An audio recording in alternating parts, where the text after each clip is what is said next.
Hello, everybody. This is Sam from Melodic Metal Suggestions, and we are again here with another episode of Grow Your Opinion. And in this case, we have a band that they have an excellent sound, and I don't want to talk anymore. I'm just going to introduce Leoncito, and then we will go straight to the band.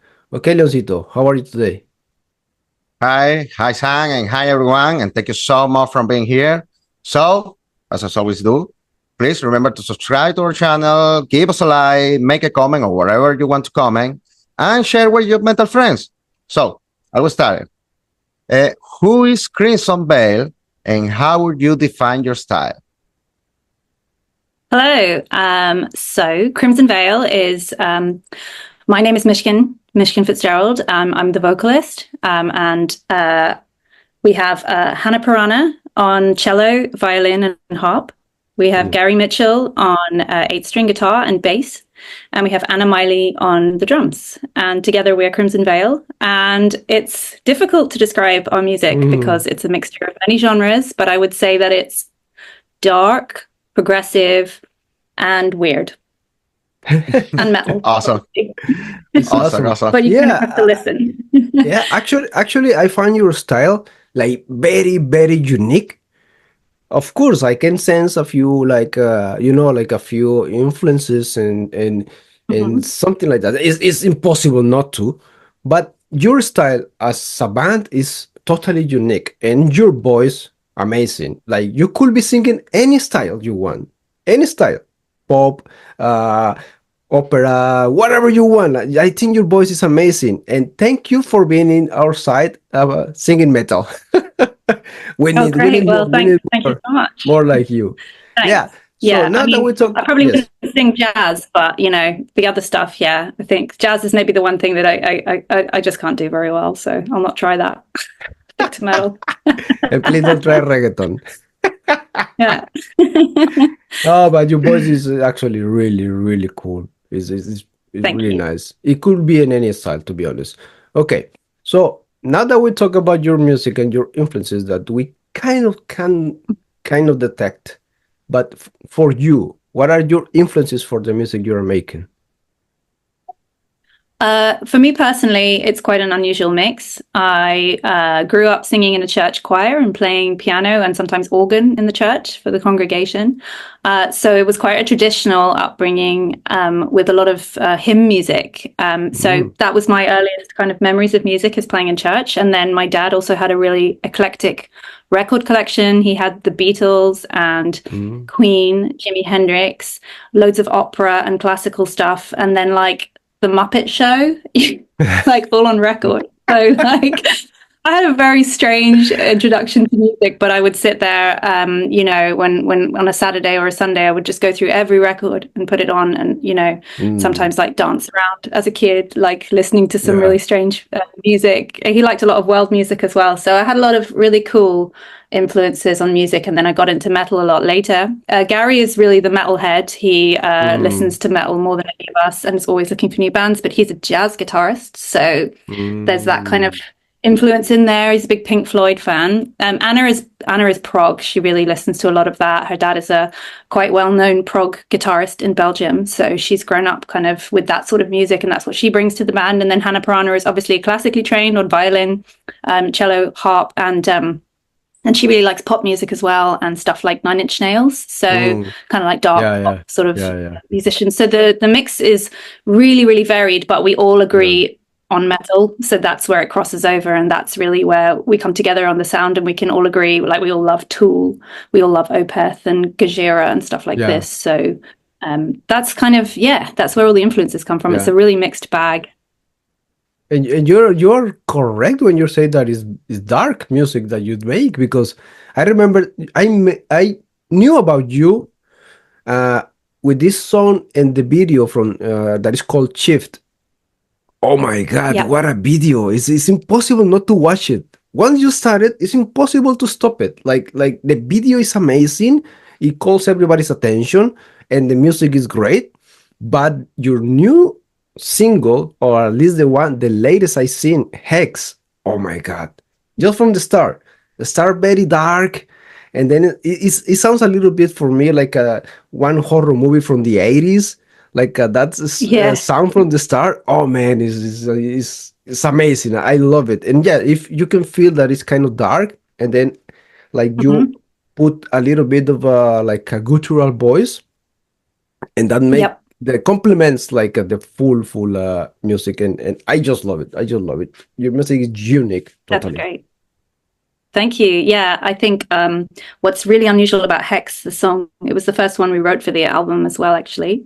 And what's unusual, I think, sometimes about our music is a lot of the parts are right on piano. So that opening, that's a Mm. synthesizer. I actually was playing it on piano with the hands kind of overlapping with each other in these really like fast patterns. Like piano is my first instrument and really where I go to write. So I think it's quite unusual to like write a metal track on piano and then somehow transfer it. And when Gary and I write together and he's playing guitar, I write, I'll suggest some stuff on Mm. piano, and it's like an unusual pattern on a guitar. You wouldn't play it, but because it works on piano, we translate it over guitar. Or he'll write something that's really unusual and then translate it onto piano. And I think when you go between those instruments with like these unusual scales, you can get some really cool stuff. So I think again, that's maybe where Mhm. the sort of uniqueness might come from, is that it's actually a lot of it written on keys. Mm. Wow. Yeah, yeah. That Yeah, I that's think that nice. will lead us to the next question. That's the perfect start for the next question. Yeah, the next question will be: how will you describe your creative process? Excellent question. So we're Mhm. all writers in the band, which I think is quite unusual. Everybody Mhm. has ideas that they want to bring. So usually, like what we're doing with the next record now is everybody is writing like the start of a sketch of something, and then we meet up together in one of our places. We have a little home studio here, so we can lay down ideas, and then we'll meet up and decide what our vision for the song is. And then usually, I'm the one that after the session will take stuff and structure it to kind of make sure that it works on a song form with all the ideas. But yeah, like I said, everybody writes their own parts. Like Hannah's really strong with melodies and classical arrangements, so she'll usually take a Mm. song and add a bunch of string layers, and then we know where it's going to be really beautiful and melodic. Gary just writes all these riffs, just he gets them in his head and then just lays them down, and that could be a part of the song. For me, it's chords. I'm absolutely obsessed with finding a new chord progression. I feel like I've covered every Mm. single chord progression in the book now, but I'm still searching for something that I haven't used that could work in metal. And obviously, Anna is like the time signature master, so she'll be like, I want to put like a polyrhythm in this section or a groove in 17/8 or something. And then it's a case of just putting it all together and making sure it flows, which is the hardest bit because there's so many Mm. ideas sometimes that Yeah, yeah. that's why we ended up with like a 12-minute long song at the end, because there was just too many ideas. Yeah, But yeah, it's really yeah. fun. We're kind of just having fun. Like that's the thing. We don't like sitting there like trying to write something really clever. We're just like goofing around and being like, okay, let's write something stupid and really complicated in this section, and then let's just go into like a head banging riff, Mhm. and and it should just be a really fun process. So I hope you can hear in the album that although it's really, really dark, Mm. that we're really enjoying ourselves. Yeah, yeah. Do you have like now that you mentioned the 12 minutes, do you have like a maximum, a limit that you set as a band? Like, hey, we have a lot of ideas. This song is, we can make it like a half an hour, one single song, but we should make the songs no more than or between 5 and 7 minutes. Do you have something like that? No, not at all. To be honest, it's whatever the song needs. I think when you write, we've all been writing for so long that it's really a case of listening to what needs to happen in the song. There's no point making a really Mm. long section if it doesn't need it. Like Flinch is really short and to the point. It's just these chopped up sections and it doesn't really need Mm. anything more than that. If we developed that song, it would lose a lot of its character. So I think, and then Shift, it's quite long. It's like 7 minutes or Mm. something. But that's just because it really needed to have like a breakdown because it's Correct. quite a poppy song. Actually, the chorus is pretty hooky. Mm. So we wanted to have some kind of like, Meshuggah-esque kind of riff going on there just to Correct. break it down and then finish the song. So, and then Task, it just happened to be 12 minutes long because we just kept going and it never seemed to end. It nearly killed us, that last song, Yeah, which is why it's yeah, called yeah. Task. It's such a Yeah. task. Sounds difficult. Sounds difficult. Like if you have so many ideas and you had so many good riffs or good sounds, and it's like, oh man, I want to put this sound in this song because I think it fits perfect, but it's already 10 minutes. What do we do? That gotta be Yeah. fun. Yeah, gotta be fun. Like entertaining. Yeah. Yeah, And yeah. If it's 10 minutes and it's all good, then great. But if there's something that's weak or lacking, take it out, shorten the song. yeah, There's no point yeah. in having something purposefully long just for the sake of it. I think like a band like Opeth does that really, really well. You don't really feel like the songs are that long. That this is that Um, long, yeah, yeah. 15-minute Opeth song, you're like, yeah, it's just a jam, you It know? passed like this, though. Yeah, yeah, yeah. You're right. And for Yeah. example, something really interesting is like I don't know, you as a singer, I don't know if you write these lyrics. I don't know which kind of topic you use for the lyrics and you write them. And also is since the music is very dark, it like you create first the music and then based on what you feel from the music, you write the lyrics, or how do you work on that part? It's definitely the music first for me. It always has been. So even if I'll have like a tune, usually I have like one or two words, maybe a sentence that goes round and round where I know where the main part of it's going to be. But it's definitely for me, like it's like I said, I write on the piano, so it's all chords, and then I turn that into a project and then hear where the melody goes. But it's definitely music first. And then, yes, I Mm, do write a lot of the lyrics. Hannah and I usually finish the lyrics together. I might start the initial concept, but she's a lot faster at writing lyrics. She's really great at writing lyrics. So I get really stuck. So mhm, when we work together on the lyrics, the whole thing flows. But if it was left up to me, it mm. would probably take me like 3 years to finish the lyrics because I just like deliberate too much. So yeah, it's the lyrics is kind of a team effort, but yeah, sometimes like the whole concept of the song and the story comes straight away, and then it all just comes out really easily. Like Mm, Illuminate, for example, I think I wrote it in a day. It was finished. The whole song just mm, came out on the piano, and again, it's written on the piano, and it was just really easy. It just seemed to like flow, and I love when that mm, happens because the song is already written and you just have to pull it out. But yeah. yeah, with other stuff, it takes a really long time to figure out what you want to Mm, say, and sometimes I don't even know what the song is about until it's close to finishing, and then I look back at it and go, okay, well, those words are obviously talking about this. But we like to keep it quite mysterious. We don't like mm, to tell a literal story. It's up to the listener what they want to take from it, and I quite yeah, like that sense of yeah. mystery. Like all the bands that I listen to, I'm not really sure what they're talking about, but it means something to me. Yeah. Something that we haven't asked before, Leoncito. I don't know why, but now this came to me right now. It's like, okay, you're writing the lyrics. Do you name the song at the end once the lyrics are there, or do you put a name to the song based on the music? And it's like, okay, now I'm gonna base the rest of the lyrics on this name of the song. How does it work? Yeah, most of the time the lyrics get formed first. But so again with Illuminate, I wanted to call it like initially before we were doing these one word titles, it was called I lay under the weight of it all, and that's just one of the lines in it. And everyone was like, "That's too long, Mish. That's too long." So I was like, "Okay, fine. From now on, all the songs are just one word. And I love this because Mm, it really, really it's difficult to sum up an entire song in one yeah. word. But I think if you listen to the songs, you'll hear that that word is perfect for that song. And Yeah, now I it really makes want to stick to sense. this Yeah. one word thing for every song from now on. Just Yeah, I one word noticed to sum it that. all up. I totally Yeah, noticed so that. I think we're going to carry that on for the next record. I don't know about the one after that, but I really enjoyed the one word thing. I think it's kind of a challenge, and Yeah, it just yeah. makes it more fun. Again, it's more mysterious. You don't get a clue what the song's about. It's just that one word. So yeah, that's kind of how that happened. But yeah, Yeah, yeah, yeah. I noticed it, but I didn't notice. It like I saw yeah, it, but I didn't notice that it's every single song one word. Yeah, yeah, yeah. Amazing, amazing. Cool, cool. Even on that, you are like your own single style. Even on naming the songs. yeah. Well, I Great, think great. like it's really easy with progressive music and metal to be like really pretentious. Do you know what I mean? And like have Mm. really long titles with like extra symbols in them, and like letters that aren't in the English language and all kinds of stuff. And like that's cool. But I think like when we started Crimson Veil, we wanted to stand out. Like there's so many good metal bands, there's so many good Oh, progressive metal bands. There's just so many bands and they're all amazing. And it's mm. really difficult to be original these days. So we were Yeah, like, yeah. okay, we'll try and do the opposite of what's going on right now. We'll not have these really long worded titles and this kind of overcomplicated stuff. It's just hex, task, awake, Correct. just these one word things. And that was kind of fun to do. Like in the same way when, you know, we go on stage, like I wear all white, you know, and our drummer wears all white. And I think that's really unusual in a metal band. You know, everybody in metal wears black and like chains and grip stuff. It's all very like dark and like lots of black colors and corpse paint. So for us, we were like, okay, well, let's do something that's totally the opposite. We go on stage in these like really white gowns, and you know, I think it makes you stand out a little bit. So I guess, you know, we wanted to do that with the thing. Yeah, no, good job.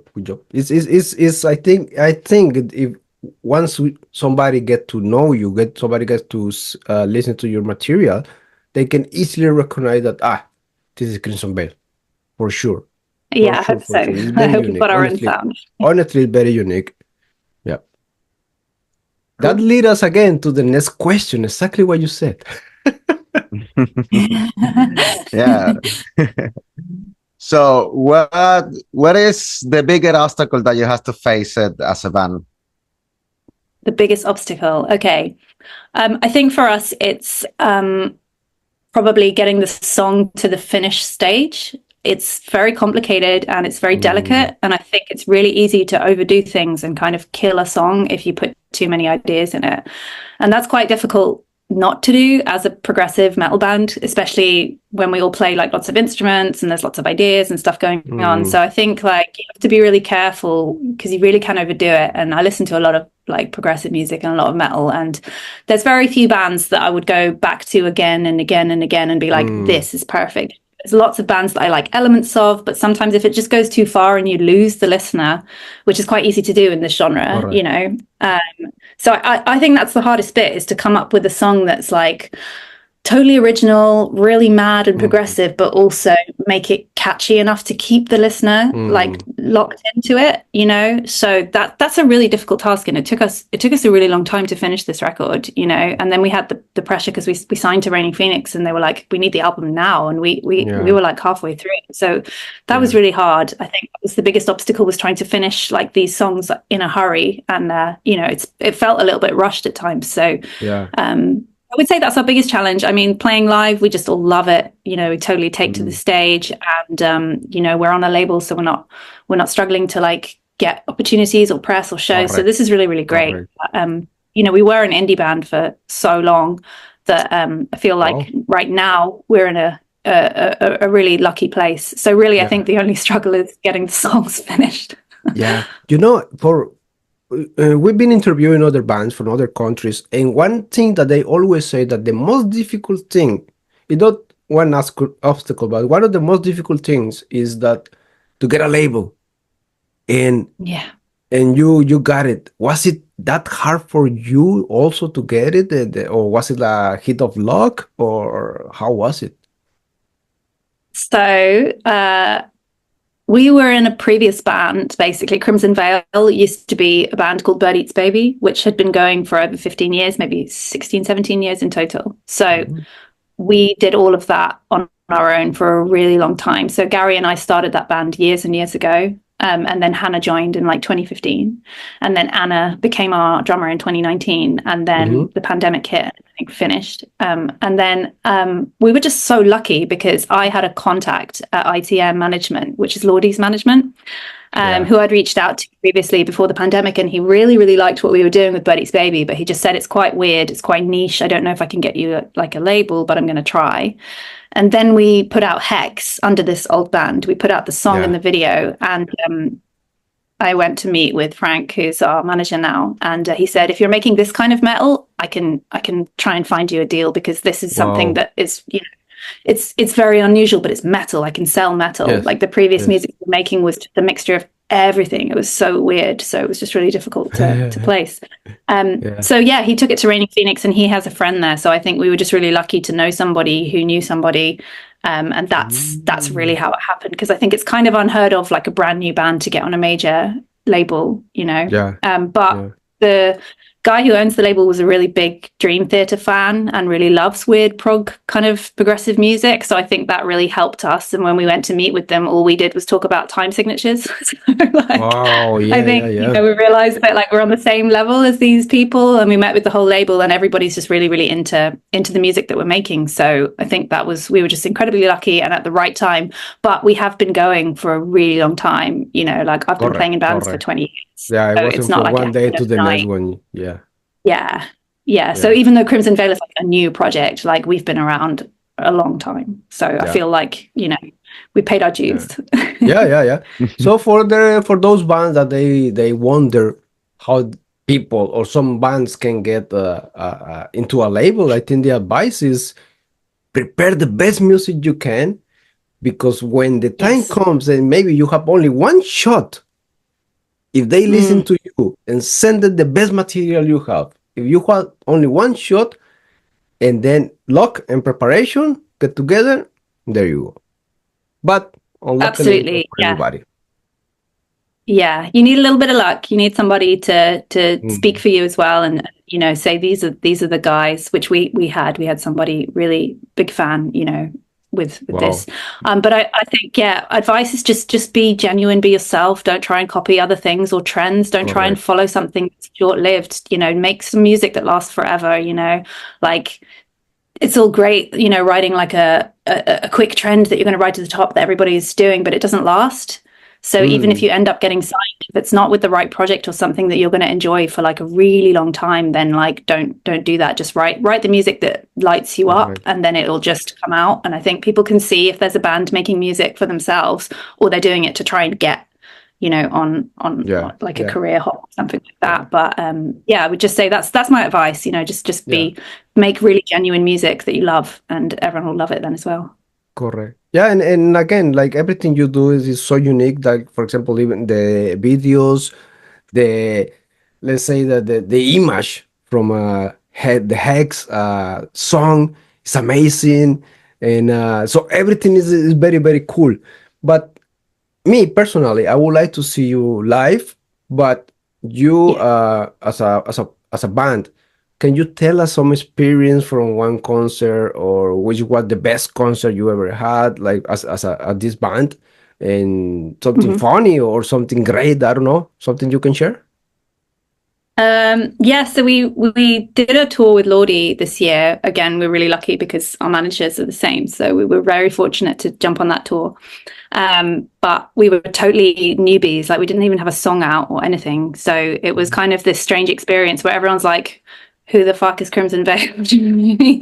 We're going on stage, like no one's heard of us, no one's seen us. We literally like set up the Instagram like a few weeks before the tour, Wow. It's like, what is this? And then we come on stage and we're playing this really weird music, not like Lordi at all, and it was just really funny because like every night we just thought it was hilarious because people would just be looking at us but like really like confused. And we were like, if we've confused the audience, we've achieved, because that's like our aim is to like confuse people, but then they're like, but I'm interested, and it was just really funny to watch people's faces. I think that was the best bit, is that people were like, what's happening, and then the screaming would start and they'd be like, whoa, this is really intense. But it was great, like most people seemed to really love it, which was fun. And so I loved, like for me, like it was the most fun thing was just connecting with audiences who'd never seen or heard or anything about us, and just to watch their faces kind of as things unfolded. But Lordi were also like really, really fun to hang out with. They were like really funny and very welcoming. So the whole tour was just fantastic. And I think the best shows we played, like one in Paris, which was maybe even the first one we played, and that was really special. The crowd were amazing. And then we played in London, which is like where I'm from, and Anna used to live for a long time, so to play to like friends and family at the Electric Ballroom was a really, really special moment as well. So but it was funny watching everyone's faces, and there's always one guy at the back trying to count the time signature, like and you're like, that's my guy, he gets it. Now that you said about your nationality, but you as a band, where do you consider from?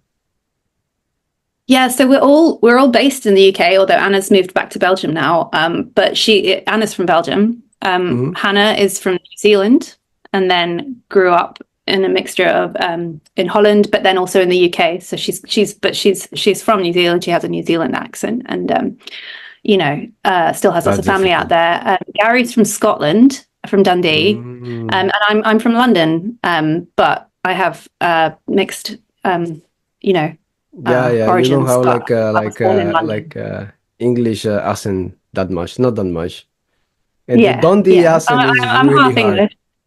Yeah. And the Yeah, Dundee accent is but really hard. yeah, yeah. Yeah. Wow. Wow. Okay. No, that's fine. Oh, that's I nice. was just curious. Sorry, I'm not sure. Did I miss something? I didn't. Did you ask me a question? no, no, no. No, no, no. He's going to start the question. I Oh, will start okay. the question. Sorry. No, don't you worry. Don't you worry about it. So, what are you currently working on? What are we working on now? We're working on the next record already. So we've got like 6 kind of sketches of songs that are starting to take shape. I can tell you that they're already all a lot longer and more developed than Hex, which is really nice. So we're really excited to do that. And just to reintroduce some of the more instruments that we used to play. I mean, when we started Crimson Veil, we kept everything really simple and slimmed down because, it's like a new band and we're doing mostly support slots. So you got to get it off and on stage really quickly and just keep everything simple. So what would be really great is, for our next record and when we tour our next record, we'll be able to bring back the piano, Hannah playing more violin and harp as well as cello, and just bring a few more things onto stage that we know we can play and more layers to the music. So that's what we're working on right now. And obviously we want to tour as much as possible. So we're just, we've got a launch party in Brighton in November, on 5th of November. And then next year there's going to be a lot of dates to be announced. Hopefully Europe, UK, maybe a bit further if we're lucky, lots of festivals. So that's the plan so far. Oh, nice. I hope you can come to Norway at some point. That'd be So great. somewhere I love can that. go easily. Yeah. Yeah, a lot of bands wants to come to Norway somehow. Of Well, course. it's just the home of so many great metal bands, isn't it? Yeah, yeah, It's kind of a special place for music, isn't it? yeah, So yeah, I would love to. yeah, correct. Okay, so I think you are in a good position right now. You are, you can always get better. Of course, everybody, we always wants more. So where would you like to be in the next 3-5 years? I mean, it's pretty simple for us. We're just really happy making music, working with our label to put out music that we find really interesting and playing shows. For me, that's all I really ever wanted to do was just like play shows and write music. And if I can do that on a project of this size, then that's just amazing. So it's pretty simple. We just want to write music and play shows and connect to our audience and build a fan base and just keep making music as long as we can, really. Okay. But yeah, I don't really have any plans except just more metal and more stuff. It would be Just to amazing to tour continue. with them.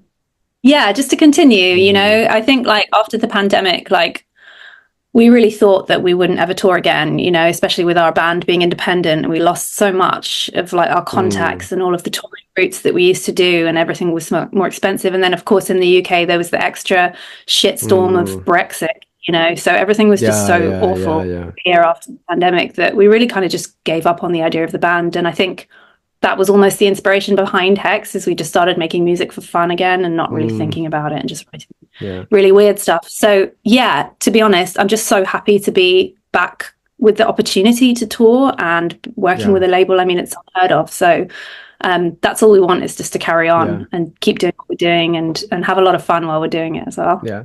Kind of a weird question, I think. Now, after Brexit, do you need some kind of a working visa or something special, like to come to play to Europe?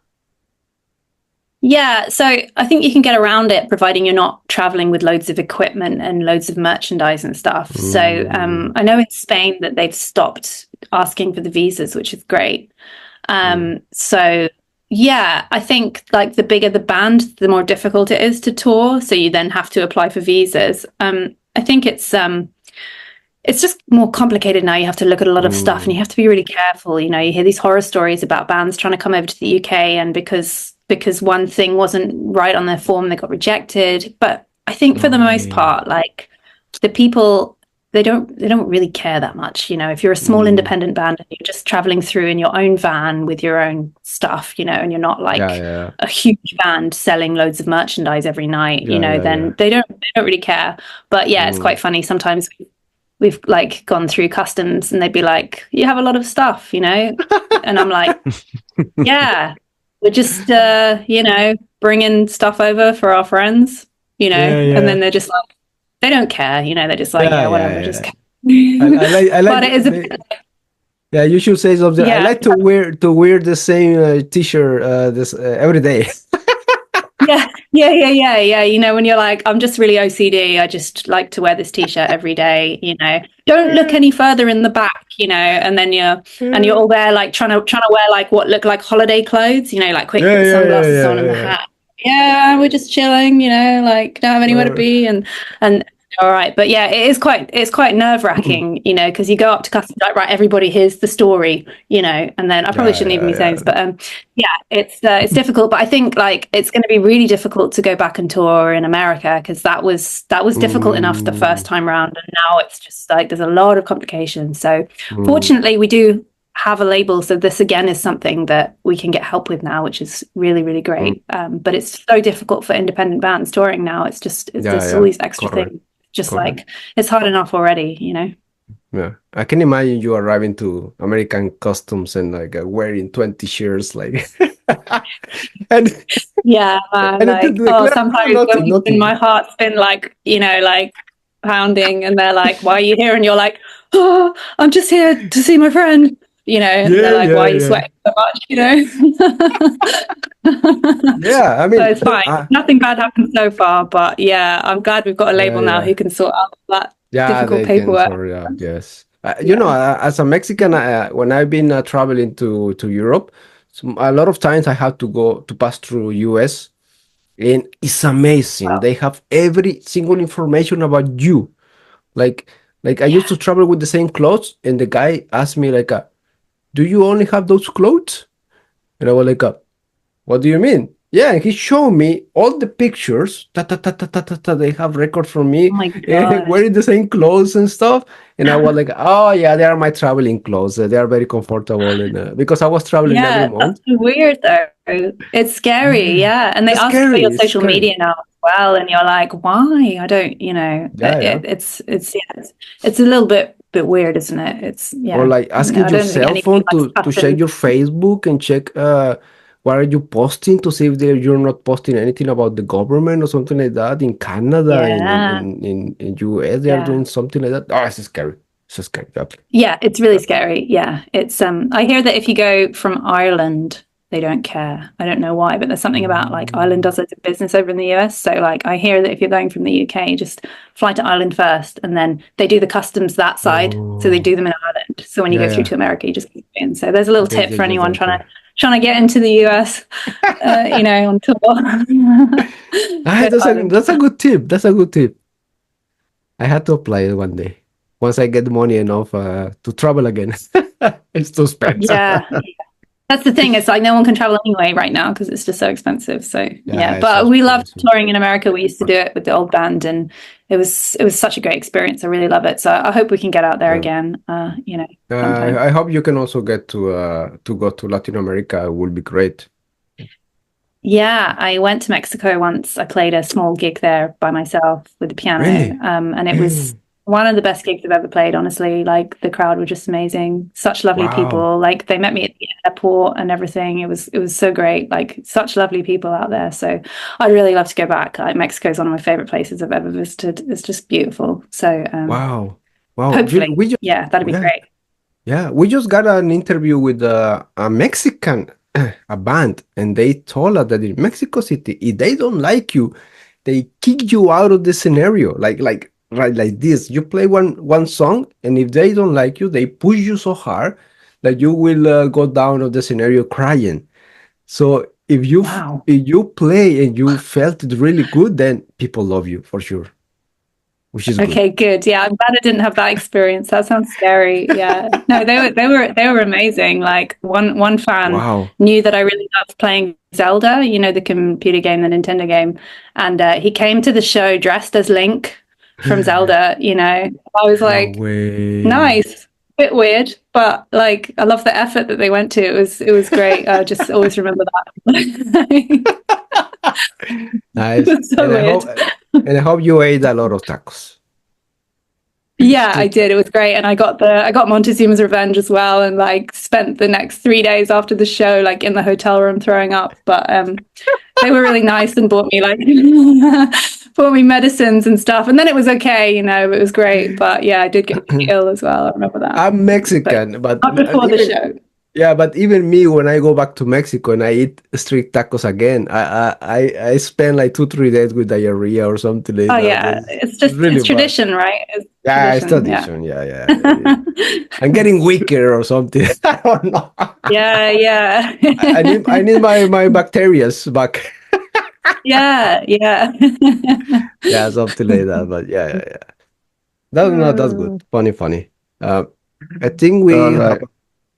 Yeah, Losito, continue, All right. please. Yeah. For the people who doesn't know you, which of your song would you recommend them to start with? Our song to recommend to start with, probably Ribbons, I think is a good way in to Crimson Veil.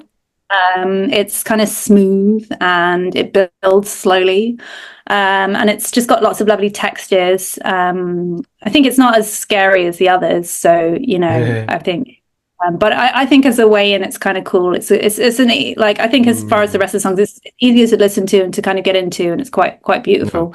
And I just really like the sort of pushed syncopated rhythm. So I think it gives you a lot of stuff. But I think the rest of the band, or especially Anna, would probably say Hex, you know, because it's got everything that the band is about in one song. But I think Ribbons, for me, I think is a good way in. Yeah. In my opinion, I think that starting with Hex is not a good way because the song is so great, and you can feel like an evolution from your previous songs to Hex. Like it's really next in Hex you added everything from the previous songs, like the dark, like the progressive, this that, and you have the clean voice, you have the guttural, and it's a great song. I will also say to start with Ribbons, like it's like a soft and that stuff, and then start with Chips and all those songs that are like a darker and like very unique, and then go to Hex, because when you get to Hex, it's like it's gonna explode for me. Yeah, I totally agree. We actually put Hex first on the record, and sadly, the reason for that is that everybody tells you when you put out an album to put the best song first because it's usually what people stream the most. So unfortunately, that was a little bit of a, you know, of a sort of reason to put it first. But also, when we just listened to everything as a total album, it really did just work really well first. And also, it's kind of a test. Like, can you get through this song? If you can, then you deserve Ribbons, which is next. And if you can't, then sorry, you know, not the band for you. So it's a bit of a test to the fans. Like, can you make it to the end of this song? And if you can, then you deserve the rest of the album. Yeah. I think we're gonna close this since it's been a great interview. It's very entertaining. We can continue probably for 2 more hours. Yeah. But we don't want to take that much time from you. So, Leoncito, can you please close from your side? Yeah.